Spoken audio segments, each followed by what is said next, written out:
Bonjour à tous, bienvenue dans Cult and Click pour une nouvelle vidéo, bien évidemment en compagnie de l'ami Big B. Salut à toi. Salut mon cher Kerr, c'est le moment de vérité.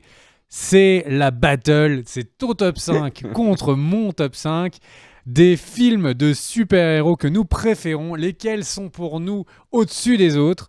On avait envie de se faire une petite vidéo récréationnelle où on s'amusait en fait à se dire quels étaient nos films préférés. Et du coup, puisque j'ai gagné au Shifumi, c'est moi qui commence. Et je vais donc Ah oui, commencer par intéressant. Watchmen, qui est mon top 5. Donc mon cinquième film préféré de super-héros. Et oui, 5.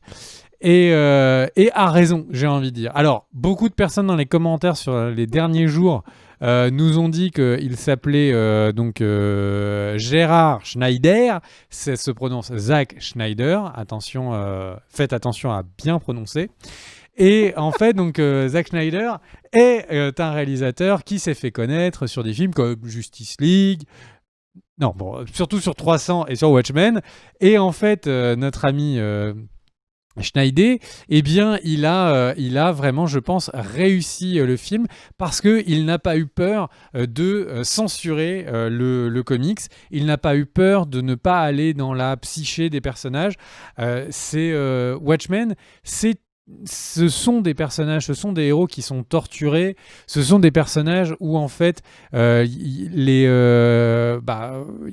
entre certains, je veux pas vous le spoiler pour ceux qui pourraient avoir envie de le regarder si c'est pas déjà le cas, mais il y a certains des personnages qui sont là parce que en fait avant ils en sont là parce qu'avant ils ont été violés. Il y a des personnages qui ont des vrais traumas psychologiques qui font qu'ils ont envie de mettre ce masque sur eux. On a vraiment la psyché et tous les travers qu'il pourrait y avoir autour de ce port, de ce masque et de cette envie d'être un super-héros que je trouve extrêmement réussi. Et le film a ça qui est déjà super intéressant, mais à côté de ça, il a l'arrivée de potentiellement le personnage le plus puissant de tous les univers comics. Alors attention, là ça, c'est encore un débat énorme qui est le personnage le plus puissant, mais Dr Manhattan serait clairement dans les personnages assez puissants parce qu'il est omnipotent et il voit l'avenir, le passé, il peut tout faire. Et en fait, d'avoir dans un univers où en gros on a des justiciers masqués, d'avoir un vrai super-héros, ça aussi, ça amène une couche extrêmement intéressante. Et à quel point quelqu'un qui serait comme ça serait complètement détaché de l'espèce humaine. C'est encore une fois une couche intéressante. Et du coup, encore une couche supplémentaire sur ce millefeuille, eh bien, c'est le fait que Watchmen, c'est une uchronie, c'est-à-dire que en fait, c'est l'histoire américaine en version alternée. Grâce à Dr Manhattan, ils ont gagné la guerre du Vietnam. Du coup, Nixon, auréolé de cette victoire, n'a jamais été embêté par le Watergate et est resté président. Et qu'est-ce qui se passe? Quels seraient les États-Unis dans quel état ils seraient? Et en fait, ça pousse à une critique, à une réflexion sur la culture américaine.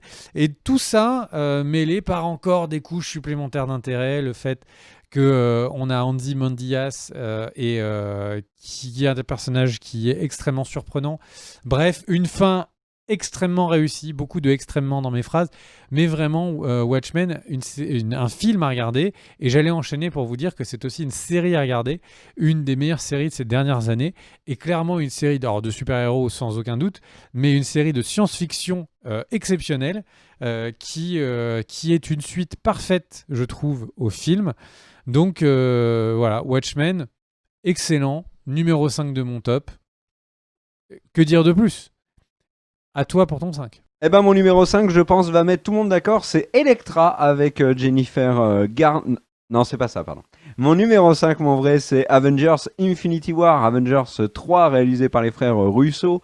Le premier volet de la bataille contre Thanos qui se conclut avec Endgame. Là, je vais parler uniquement d'Infinity War, qui est pour moi un espèce C'est une anomalie dans le MCU dans le sens où je trouve que le film est très au-dessus des autres. Alors il reprend tous les ingrédients des précédents films, notamment il ajoute une touche un peu d'humour qui avait été apportée par les Gardiens de la Galaxie. Il y a bien évidemment cette réunion de tous les personnages qui le rend un peu grandiose. On a le Wakanda, etc. Il y a beaucoup de choses aussi qui peuvent finalement rester très classiques pour le MCU, mais je trouve que Infinity War sort du lot pour deux raisons. La première, c'est Thanos.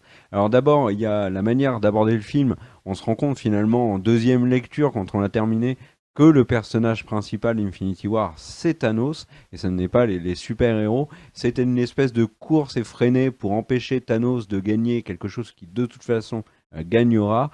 Donc ça, j'ai déjà trouvé très intéressant. Le personnage de Thanos en lui-même est très très réussi, et je pense que c'est le meilleur super méchant de l'univers Marvel au ciné. Et, euh, et l'autre chose qui, moi, m'a énormément plu dans Infinity War, c'est une chose que je ne pensais pas voir arriver dans un film du MCU, c'est la fin.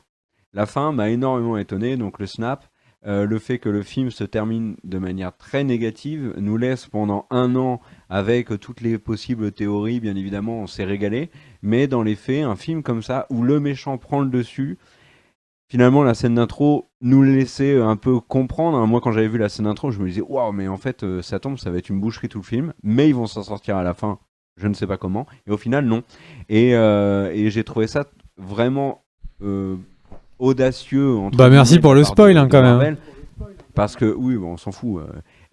Parce qu'on savait très bien qu'avec Endgame, ils allaient tout reboot. Mais en tout cas, pour Infinity War, j'ai trouvé ça très réussi. Le film, globalement, est spectaculaire, mais tout ce qui est scène d'action m'a pas plus marqué que ça. Il y a un personnage que j'adore dans ce film, c'est Captain America qui s'en sort très bien. Spider-Man aussi, Iron Man aussi. L'arrivée des Gardiens de la Galaxie dans le groupe global, j'ai envie de dire, des Avengers est très intéressant. Et puis il y a un truc aussi qui fait partie des éléments que j'ai beaucoup apprécié dans Avengers Infinity War, qui est vraiment pour moi mon film préféré du MCU, c'est la musique.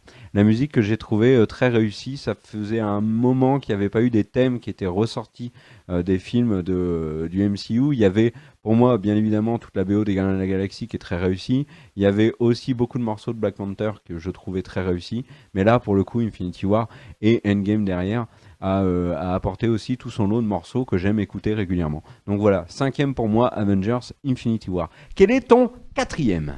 Eh bien, mon quatrième, c'est Incassable. Incassable, qui est un film de Monsieur Night M. Shyamalan, et en fait qui sait faire dans la beauté du geste. Qui est un film qui ne s'annonce pas du tout comme un film de super-héros, qui pourtant traite extrêmement bien le sujet, mais je n'ai pas envie de vous en parler trop, parce que je vais laisser Kerr en parler, parce que c'est peut-être dans le reste de son top, et je ne veux pas trop déflorer ce costume pour lui. Je te laisse donc faire ton 4. Alors, Incassable, je suis étonné que tu l'aies mis, pour être franc. Alors, mon 4, c'est. Et j'ai eu. En fait, je vais être très honnête avec toi. J'ai eu énormément de mal entre mon 2, 3, 4, 5. Pour moi, j'aurais pu les mettre dans à peu près le même ordre. Mais j'ai quand même dû trancher. Et mon 4, et ça me fait mal de le mettre aussi bas, mais je vais le mettre aussi bas parce qu'il y a quand même ce côté dessin, ce côté enfin, enfant. Oui, enfin, il est moins sombre que ce qui arrive ensuite. Mon 4, c'est l'excellent, l'exceptionnel Spider-Man Into the Spider-Verse. Film animé surprise, hein, de Sony, qui sort complètement de toutes les productions animées que fait Sony sur les super-héros, qui a une sortie cinéma, une BO de dingue, avec de très grands artistes qui ont travaillé dessus et que j'écoute régulièrement. On a énormément de personnages dans ce film autour donc du Spider-Verse, qui sont des personnages qui sont réussis. L'intrigue est très sympathique. Le Miles Morales est un personnage très attachant. Et puis, le film est d'une beauté, mais c'est bluffant. C'est un des meilleurs films animés que j'ai vu ces dernières années. C'est une vraie perle, ce film. C'est une vraie perle, je l'aime d'amour. Il y a plein d'idées tout le temps. La manière dont ils ont dessiné, j'ai envie de dire, le rendu graphique qui fait écho finalement aux pages de comics qui étaient mal imprimées à l'époque aux États-Unis. Enfin, il y a plein de choses comme ça dans Into the Spider-Verse. Et c'est un vrai gros coup de cœur. Je pense que c'est la dernière grosse claque que j'ai pris au ciné. C'est mon film de l'année 2018, je crois qu'il sort en 2018, oui. Enfin, vraiment, gros coup de cœur, Spider-Man Into the Spider-Verse. Voilà. Donc ça, c'était mon 4. Maintenant, j'ai hâte de voir c'est quoi ton 3. Donc, messieurs, mesdames, si Kerr vous dit qu'il vous aime d'amour, sachez que vous êtes que à la 4e place pour lui. C'est donc un amour véritable, pur, celui qui, quand tu embrasses la princesse endormie dans le château, eh bien, du coup, la réveillera. C'est donc un amour éternel qui place les films en numéro 4. Bravo à toi. En numéro 3, je place Avengers Endgame. Alors, Avengers Endgame, on rappelle, mon 5 Watchmen, 4 Incassables, 3 Watchmen Endgames. Qu'est-ce qui fait que Endgames n'est pas... Ouais, Daniel me dit, mais Watchmen Endgames? Mais non, Avengers Endgames. Je me suis planté, j'ai fait le mix-up, le match-up. Et donc, en fait, Avengers Endgame, pourquoi en numéro 3? Eh bien, parce que le climax du film, ce moment où, en fait, il y a ce Avengers Assemble, mais quel moment incroyable! J'avais l'impression... Alors, à l'époque, j'avais dit que c'était aussi fort, voire même plus que la cavalerie des Rohirrim. Bon, en fait, est que j'ai revu la cavalerie des Rohirrim. Le Seigneur des Anneaux reste au-dessus de tout le reste. Je fais un mea culpa sur ça. Mais ce moment-là, ce moment que Daniel nous met, mais en tant que fan de comics, mais j'avais l'impression de voir tous les rêves d'adolescents d'adaptation de comics qui d'un seul coup étaient en train d'apparaître sur les images. Les décors sont magnifiques. Enfin, là, de ce moment-là, on est vraiment... Enfin, pour ceux qui s'y connaissent un peu en comics, en fait, assez régulièrement, on voit sur les pages, parfois de coups, ou sur les 10 premières pages, souvent, on va voir les héros et les méchants antagonistes qui vont être comme ça, les uns, les gentils à gauche, les méchants à droite, ou vice-versa, et qui vont s'en foutre plein la tête. Et on a exactement cette image-là dans ce Endgame. Donc vraiment, pour un fan de comics, c'est un film important. Et puis aussi parce que, en fait, les frères Russo ont fait le hold-up total en réussissant à faire croire, ou en tout cas, enfin, ou à porter jusqu'au bout, comme vous préférez prendre les choses, de dire, en fait, c'est presque 20 films du MCU, en fait... Eh bien, ça se termine maintenant. Ça se termine maintenant dans cette bataille finale. Et en fait, ce film, il est aussi là, pas forcément parce que juste lui, à titre de juste envie de re-regarder des films, je pense que je préfère regarder Civil War plusieurs fois. Mais le truc, c'est que ce film porte presque tout le MCU sur ses épaules. Et il le fait bien, il déçoit pas. Alors certes, peut-être la bataille de fin pourrait être un peu plus longue. Mais vraiment, qu'est-ce que c'est réussi! Voilà, après, dommage, enfin, il y a des trucs qui ont été dommage pour ces bandes annonces qui nous ont un peu spoilé le film et tout la dernière semaine. Mais le film réussit tellement bien d'avoir porté tout ce MCU si haut et pourtant réussir à aller à ce niveau-là et clôturer les choses. Vraiment bravo. Et je pense que c'est pour ça que les films en ce moment du MCU galèrent à revenir au niveau. Mais bon, voilà. En tout cas, ce Endgame qui pour moi mérite sa place d'honneur sur son panthéon du MCU. Quel est ton numéro 3? Alors mon numéro 3, c'est que j'hésite encore entre le 2 et le 3. Bon allez, mon numéro 3, et je vais expliquer pourquoi je ne le mets pas 2, c'est Watchmen, donc Les Gardiens en français. Film donc de Jacques Schreiner. J'espère qu'on le dit bien, parce que vous nous avez repris dans les commentaires. L'ami Jacques, qui donc après avoir fait 300, s'est attaqué donc à l'adaptation du comic book Watchmen, qui est un excellent comic book, et c'est pour ça en fait que je l'ai mis que 3e et pas 2e. C'est qu'il Snyder avait un matériel de base qui était déjà tout à fait exceptionnel. Il a fait beaucoup de changements alors lui et les scénaristes et puis la Warner, hein, sur le comic book. C'est pas dramatique, ça peut piéger les gens qui regardent la série parce que du coup c'est difficile de comprendre la série après avoir vu juste le film. Mais Watchmen, le film, moi je l'ai trouvé vraiment brillant, très étonnant. Tu en as très bien parlé tout à l'heure. Il y a des personnages, même les personnages que j'ai envie de dire peut-être les moins intéressants des Watchmen, finalement avec les années sont des personnages que j'aime beaucoup. J'aime beaucoup le hibou, j'aime beaucoup sa compagne, dont j'ai complètement oublié le nom, j'en suis Spectre Soyeux, voilà, excusez-moi. Rorschach aussi, bien sûr, même s'ils ont atténué beaucoup d'aspects du personnage dans la version classique, moins dans la version longue, que je vous conseille de regarder. Il y a le personnage de Dr Manhattan, comme tu l'as dit, qui est au-dessus de tout et qui est un personnage très intéressant. Et puis il y a les deux personnages que je trouve extrêmement intéressants. Il y a Ozymandias qui est un méchant. Bon, on le voit avec la série qui est extrêmement intrigant, qui est très bien interprété. D'ailleurs, tout le casting est très bon, je trouve, dans ce film. Et puis, il y a le comédien qui est joué par Jeffrey Dean Morgan. Je pense que Jeffrey Dean Morgan, là, un de ses meilleurs rôles. Jeffrey Dean Morgan, qu'on connaît depuis en Negan dans The Walking Dead, qui s'était fait connaître dans Grey's Anatomy en jouant Donny Duquette, et qui, là, dans Watchmen, joue peut-être un des pires super-héros ever. Enfin, le comédien, c'est un violeur. Dans le comic book, c'est très clairement dit que qu'il est d'extrême droite plus plus. Enfin, c'est un personnage qui est extrêmement détestable, j'ai envie de dire, et que Jeffrey Dean Morgan incarne très très bien dans une scène d'intro notamment que je n'oublierai pas. Enfin, Watchmen est un très bon film et en plus, il y a eu dans le choix de la BO vraiment des morceaux intégrés au film qui sont super. Il y a du Bob Dylan, etc. Enfin, Watchmen, c'est vraiment pour moi une très bonne surprise. Et un très bon film. Si vous ne l'avez pas vu, je vous le conseille chaudement. Et j'ai vraiment beaucoup hésité à le mettre deuxième. Quel est ton numéro 2? Eh bien, mon numéro 2, c'est Into the Spider-Verse. Spider-Man Into the Spider-Verse est un chef-d'œuvre de l'animation. C'est incroyable. Personne n'attendait le coup de poing artistique que ça a été. Le film a, comme tu l'as dit, une bande-son juste folle. Le style graphique, les styles graphiques sont extrêmement réussis. On a un déluge de couleurs. Enfin, la fin du film, c'est une explosion de toutes les gammes de couleurs. Je n'ai que de l'amour pour ce Spider-Man Into the Spider-Verse et il mérite amplement sa deuxième place. C'est vraiment un film.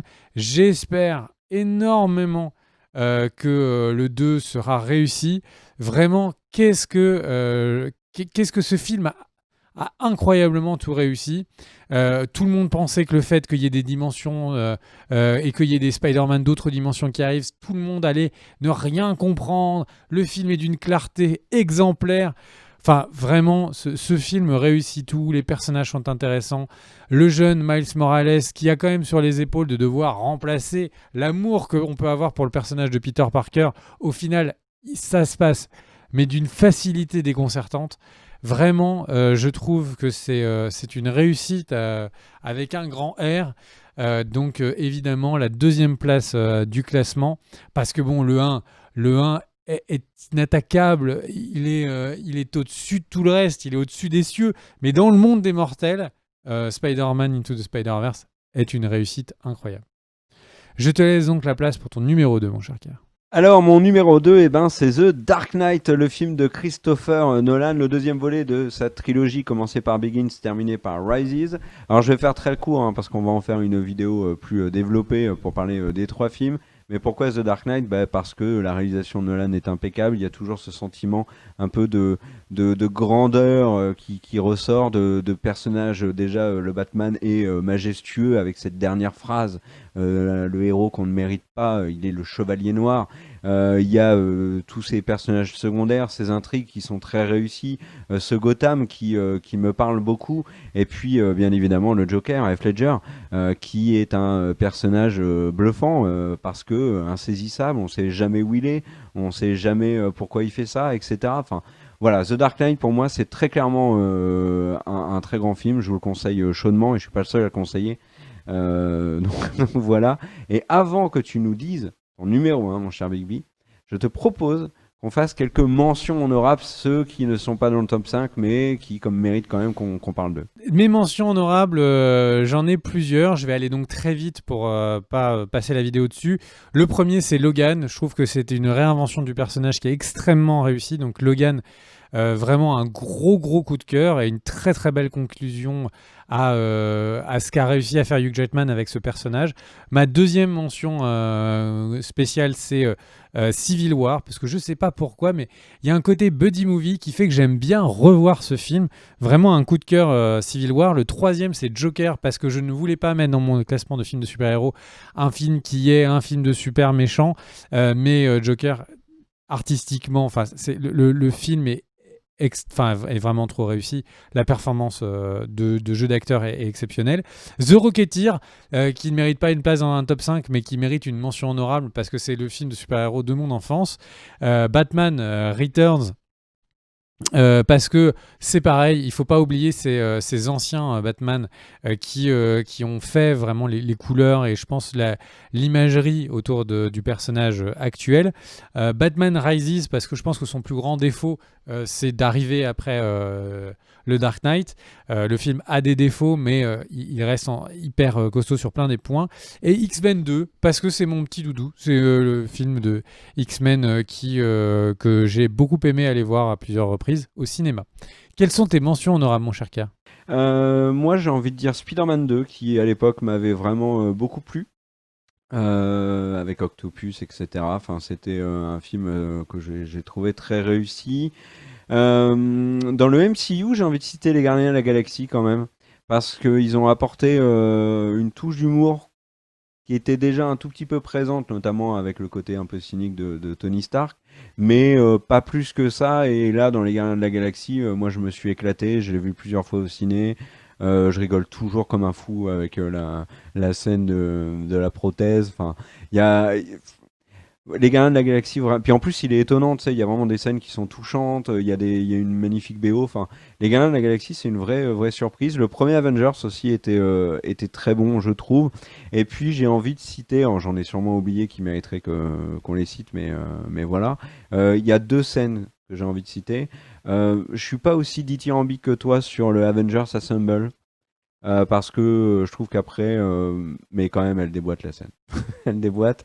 Et juste le moment où Captain dit Avengers Assemble, forcément, c'est une scène qui m'aura marqué pour tout ce qui est film de super-héros. Et il y a une scène mais c'est marrant parce que quand je mets ce film, je ne regarde que cette scène-là.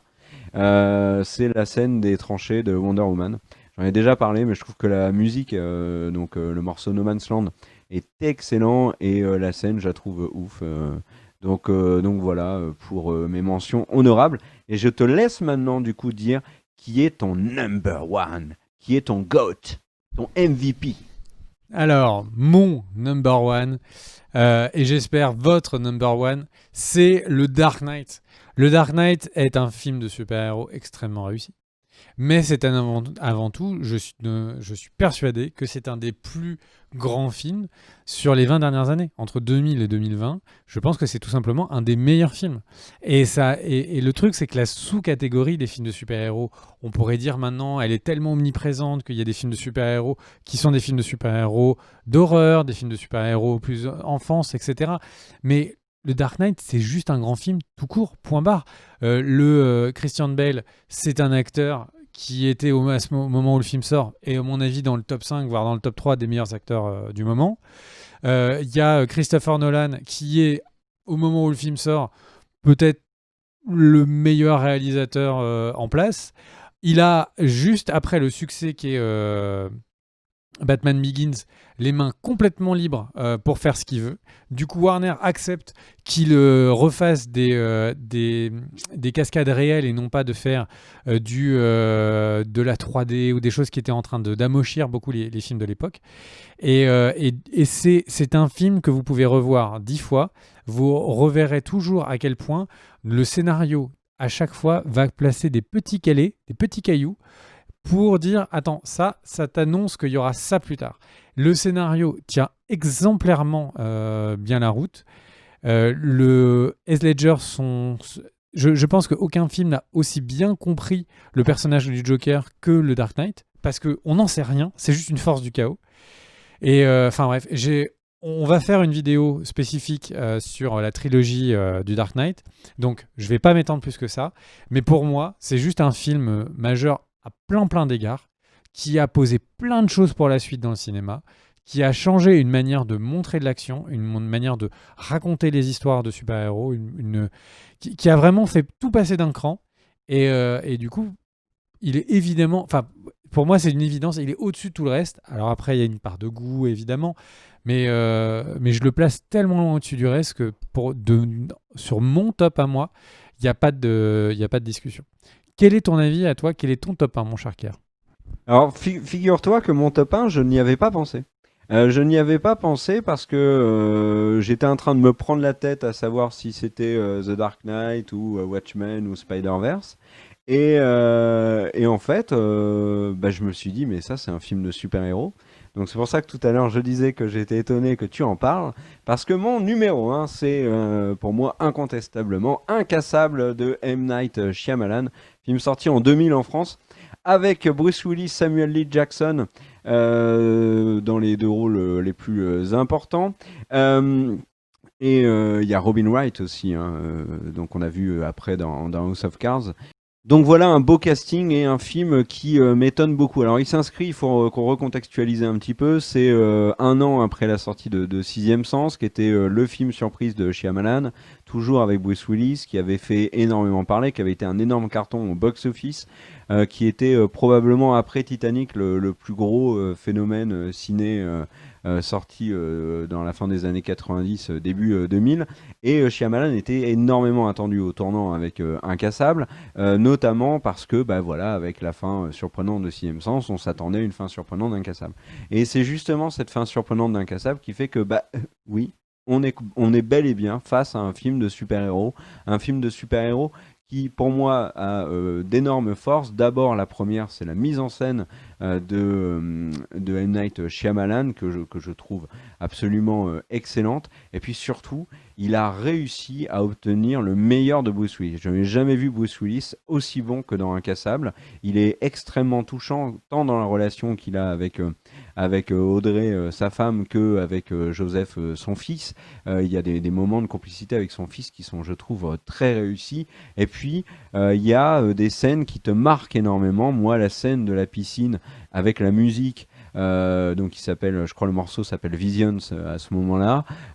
Et il y a aussi un autre morceau de James Newton Howard qui s'appelle Orange Man, qui est bluffant. Cette scène de la piscine et puis la fin de la scène dans la chambre font vraiment partie des scènes qui m'a le plus impressionné au cinéma. Incassable, c'est mon film de super-héros préféré, mais c'est aussi un de mes films préférés. C'est un film pour qui j'ai eu un énorme coup de cœur. J'ai été bluffé par ce film et c'est pour moi mon numéro 1. Voilà. Ça peut en surprendre beaucoup, mais c'est mon numéro 1. Voilà. Je te laisse conclure. T'es étonné que ce soit Incassable, mon film numéro 1? Non, parce que je te connais. Donc, moi, ça me surprend pas. Mais du coup, j'ai envie de dire, il y a beaucoup de films, déjà de films de super-héros. J'ai été surpris par le nombre quand j'ai revu, etc. Les Ah, il y en a fiches. une bonne dizaine. Ouais, c'est ça. Il y en a plutôt presque une centaine de films de super-héros. On n'a pas cité les premiers Superman, parce que moi, je suis pas extrêmement fan. N'a pas été cité, sauf par toi, dans les mentions honorables, la trilogie de Sam Raimi sur Spider-Man, alors qu'à l'époque, moi, ça m'avait vraiment beaucoup plu. Et on voit vraiment que la force de ce genre est extrêmement est tout simplement en train de se développer, en train de muter. C'est-à-dire que tout le monde disait bon bah il y a les films de super-héros, la super-héroïque fatigue. Les gens s'en fatiguent et du coup on n'en veut plus. Et en fait, non, ce qui s'est passé, c'est juste une évolution. Maintenant, ce que les gens veulent, c'est voir des films de super-héros comiques, des films de super-héros Ant-Man, voir des films de super-héros d'horreur, Doctor Strange 2. Et en fait, il y a vraiment, je pense, une évolution. Et j'espère que le top 5 va continuer à être bousculé, parce que ce qu'on peut voir, c'est que notre top 5, là, il y a des films récents. Il y a Spider-Man Into the Spider-Verse, il y a des films plus anciens, mais il y a des films récents. Donc j'espère vraiment que là, dans les 5-10 prochaines années, on aura peut-être 2 ou 3 nouvelles entrées dans ce top 5. En tout cas, c'est ce que j'espère. Donc voilà, un petit message d'espoir et de choses à regarder vers l'avenir avec les yeux pleins d'étoiles. Voilà. Donc, et puis n'hésitez pas. C'est sans transition, c'est la fin de la vidéo. Donc du coup, n'hésitez pas à vous abonner à la chaîne, n'hésitez pas à laisser un petit commentaire et n'hésitez pas à corriger si par le plus grand des hasards nous avions mal prononcé un nom. Ça aide au référencement de la vidéo et du coup, c'est toujours une bonne chose. Merci à tous. Schreiber. À très vite. Ciao, ciao. Let's go!